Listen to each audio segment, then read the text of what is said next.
Patient बहुत दूर से हमारे पास आई, बहुत लंबा सफ़र तय किया इन्होंने। पहली दफ़ा हमने इनका आईवीएफ किया, सिर्फ एक एम्ब्रियो बना।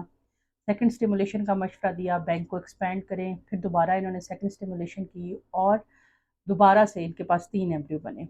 लेकिन शी वाज़ लकी इनफ कि इनका जो फर्स्ट एम्ब्रियो ट्रांसफ़र हमने किया वही पॉजिटिव हो गया। आज एम्ब्रियो ट्रांसफ़र को तकरीबन 2 से ढाई महीने गुजर चुके हैं। बच्चे की हार्ट बीट आ चुकी है, बच्चे की अल्ट्रासाउंड के ऊपर हरकत भी शुरू हो गई हुई है।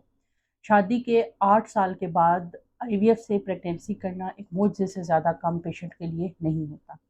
लेकिन अगर ये डिसीजन टाइमली ले लिया जाए तो ये मुआवजा हर किसी के लिए सच हो सकता है। हमारे पास जब मैं ओपीडी करती हूँ तो मेरे पास बहुत सारे पेशेंट आते हैं जो कि उनकी यूट्रस बिल्कुल परफेक्ट होती है, उनके हस्बैंड की रिपोर्टें ठीक होती हैं, लेकिन उन्होंने दवाइयाँ खा खा के अपने अंडे ख़त्म कर लिए होते हैं।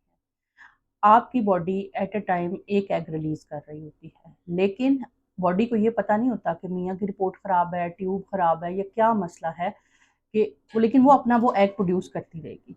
अगर खुदा ना खास्ता आपके अंडे ख़त्म हो गए तो पाकिस्तान में डोनर एग की फैसिलिटी नहीं है, पाकिस्तान में डोनर बैंक्स अवेलेबल नहीं है। तो क्या होता है कि पेशेंट बे औलाद रह जाता है।